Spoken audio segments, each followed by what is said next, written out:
how to make a farm account in Kingshot.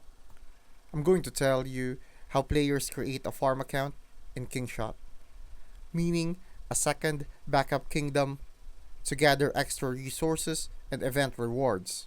First, you'll need a second device or a mobile emulator on your PC like BlueStacks or LD Player. Download the Kingshot fresh and log in either or with a secondary email. Choose a different kingdom during setup to avoid overlap with your main account. Focus early on completing tutorials, daily check-ins, and event quests.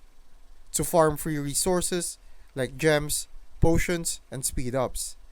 Link the account to Discord, follow in-game event threads, and participate in beginner level alliance events to grab extra goodies.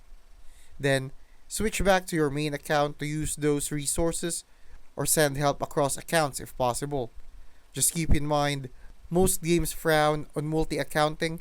Check the term of services. If they detect it, they could roll back or ban the farm account.